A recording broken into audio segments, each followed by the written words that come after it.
आज 207वा कोरेगाव भीमा शौर्य दिन आहे आणि त्यासाठी विजयस्तंभाला अभिवादन करण्यासाठी देशभरातून लाखो भीम अनुयायी कोरेगाव भीमामध्ये दाखल झालेले आहेत।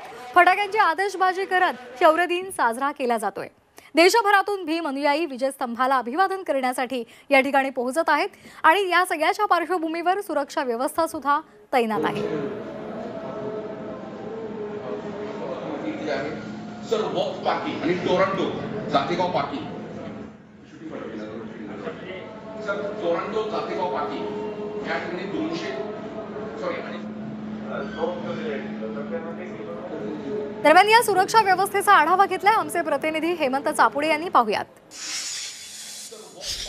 ग्रामीण पोलिसांकडून ज्या ठिकाणी कंट्रोल रूम उभारण्यात आलेला आहे त्या ठिकाणी आपण या ठिकाणी जर पाहिलं तर जे काही वाहनतळ आहेत किंवा महामार्गावरून जे काही येणारे अन्वय आहेत त्यांच्या सुरक्षेच्या दृष्टीने सर्व खबरदारी घेतली गेलेली आहे। सर्व ठिकाणी सीसीटीव्हीची करडी नजर आहे, ड्रोन कॅमेरा आहेत आणि या ठिकाणी एक स्वतंत्र यंत्रणा कार्यरत असून ती या ठिकाणी सर्व काम पाहते। आपल्यासोबत बोलण्यासाठी पुणे ग्रामीणचे पोलीस अधीक्षक आहेत। सर काय सांगाल, जे काही अनुयायी आहेत त्यांच्या सुरक्षेच्या दृष्टीने सर्व खबरदारी घेतली आहे, किती पोलीस बंदोबस्त आहे, किती सीसीटीव्ही कॅमेऱ्याची नजर आहे?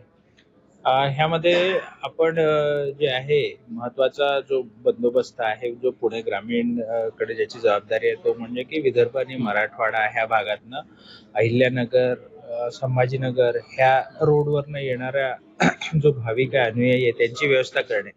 त्या अनुषंगाने आम्ही जे आहे वक्फ बोर्ड इथे जवळपास 60 एकरचं पार्किंगची व्यवस्था केली आहे आणि 20 एकर अतिरिक्त पार्किंगची व्यवस्था केली आहे। ती अतिशय सुंदर अशा स्वरूपाची ती व्यवस्था आहे आणि तिथून पीएमपीएमएल बसेस मार्फत अनुयायांना स्तंभाच्या जवळ सोडण्यात येतं। 10,000 पेक्षा जास्त पोलीस अधिकारी, कर्मचारी आणि होमगार्ड असा हा एकत्रित बंदोबस्त आहे।